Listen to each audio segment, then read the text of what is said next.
Yeah, so my name is Andy Ryder. As you guys can tell by looking at me, I made up for recessive genes.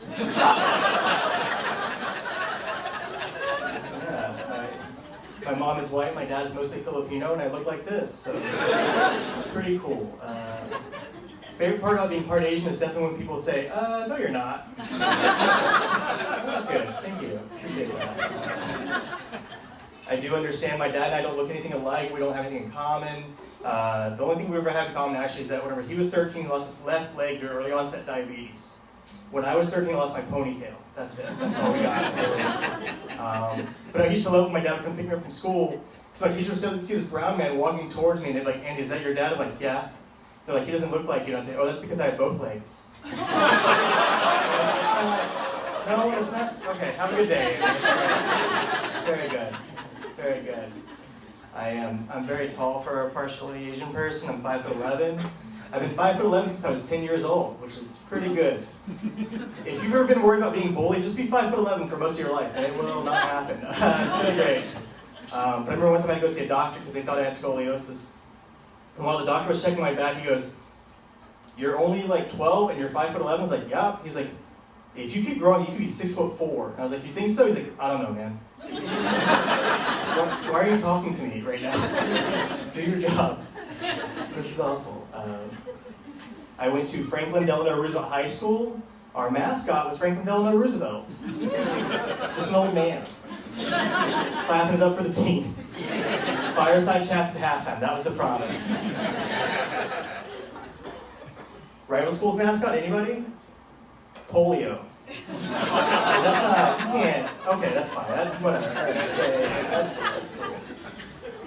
I had a bunch of friends in high school who played this game called Magic the Gathering. Did you ever play that game? Yeah, that's how the game is played. You're just trying to find people to play the game with. Once you do, you're like, guys, we have a gathering. This is happening right now. I could never afford the game. I had to buy the Dollar Tree knockoff version, Sorcery to Get Together. Nobody wanted to play that. Nobody really interested. I am married. Surprises a lot of people when I say that. I got a new job recently. I was filling out the paperwork, the tax paperwork, where they say single or married. I checked married, and the payroll person out loud goes, "Really?" Yeah, okay. I got married at 19. Anybody else do that?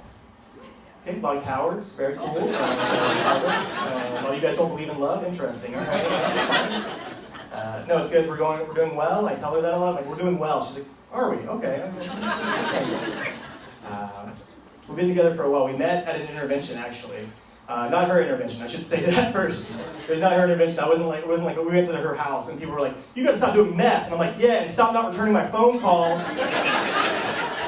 It was an intervention for a friend, and I didn't know it was an intervention. I thought I was going to a party. Like they were like, "Hey, we're gonna have a get together." I was like, "Sounds good." And so I showed up with a bag of Oreos. They're like, "What are you doing?" I was like, "We're having a party, right?" They're like, "This is an intervention for Karen." I was like, "What's Karen's problem?" They're like, "She has an eating disorder." I was like, "This may be the cure." Who doesn't like Oreos? But it's good. We've been married for a while. The first year was very hard because that's when you find out stuff about the person you didn't know. Like when you first get married, you're like, I get this person. And then they're like, here's some other things about me. You're like, uh-oh, well, what's happening? One of the things I found about her is that she loves skulls as decoration pieces around our apartment.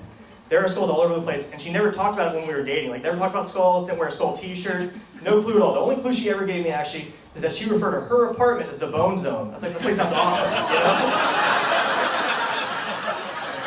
When are we going to go there? And now they're like, I hate this place all the time. It is scary. It is scary all the time. She has a celebrity crush. Her celebrity crush is Keanu Reeves. Anybody else? Keanu fans? Yeah, he owns a house. Good for him. She loves him more than the average person, and I know this because she made me go with her to a Keanu Reeves-themed candle-making class called John's Wicks. Worst thing that happened there was I was mistaken for the teacher by 3 different people. They're like, "Excuse me, sir." I'm like, "Oh, I don't do that." They're like, "You have a candle maker's face." I'm like, "Stop that." You'll say that about me. She likes to listen to podcasts a lot. Listen to 2 types of podcasts: true crime murder podcasts and podcasts about ghosts, which are the Where Are They Now? True crime murder podcasts. Like, I swear we just listened to this. Like, no, they're dead now. They haunt this Airbnb. I'm like, fantastic. I do like this. No, this is good.